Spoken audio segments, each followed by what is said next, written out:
Hi everyone, this is Liz Miller. This is my week 4 project. I made a little storyboard so you can tell me about your pets. So, um, I still have not figured out why my iPhone 6 simulator has extra space at the right and the bottom. I know it's got something to do with the files that I'm using, I can't think of the right word to say. I'm telling it I'm using an iPhone 6, but my simulator and the code are not speaking clearly to each other. So it looks all nice and laid out here in Xcode.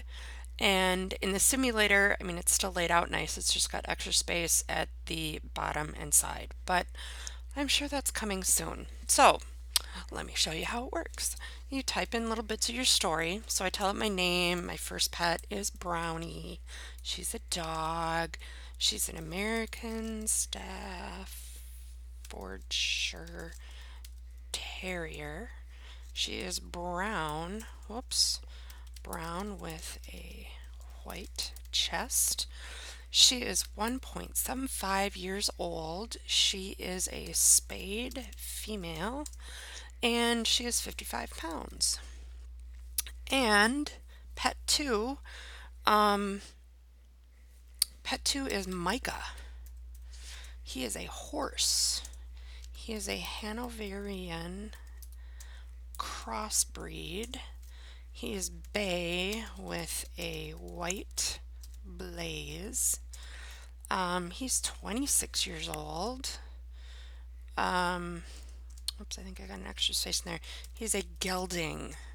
That means he no longer has his equipment working. And he's big. He is 16 2-hand tall. So now that I've got all my information, I click on Display Pet 1 and it shows me my little story. One of Liz's favorite pets is Brownie, an American Staffordshire Terrier dog. Brownie is 1.5 year old.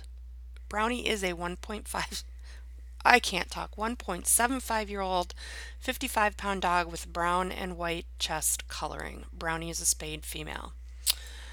Bet you could not die to hear the end of that story again. So here's Micah's story. One of Liz's favorite pets is Micah, a Hanoverian cross horse. Micah is a 26-year-old 16 2-hand horse with bay with white blaze coloring. Micah is a gelding. Back. So that's my story. All my features are working. I can click back and forth to the different screens. I made them color coded because my OCD little brain loves that. So let's look what I did. I think everybody really gets the drag and drop business. Um, I love this feature where you get to use placeholder text here.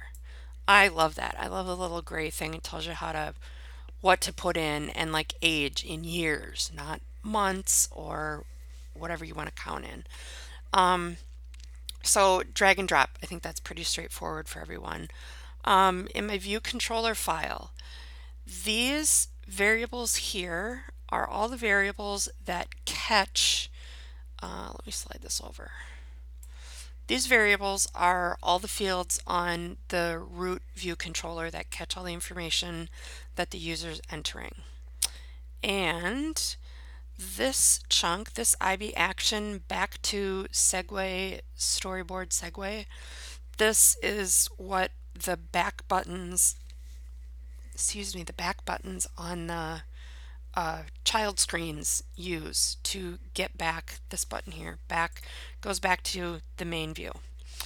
And to get the information from here that the user has entered to the child screen, we write out all this code.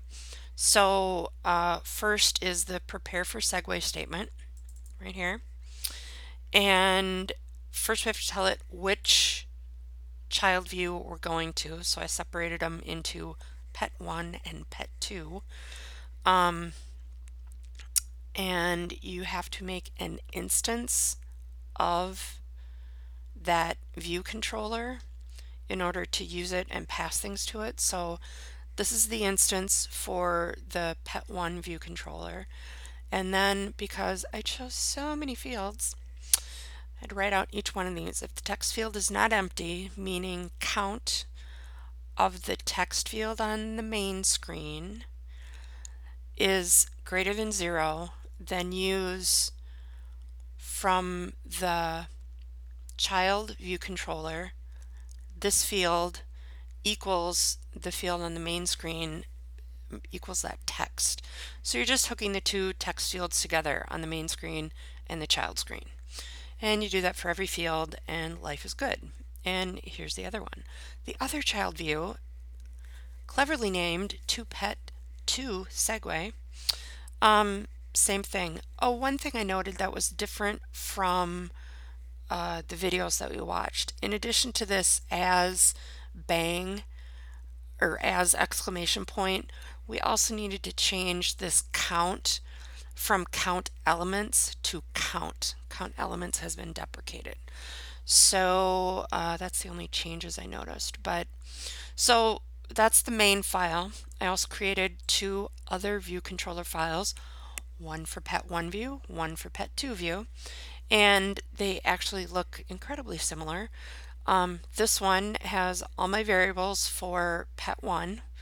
This is where the information from the root screen lands on the child screen. And here is my, I create the outlet, the label that will catch everything. And this is the text of that label.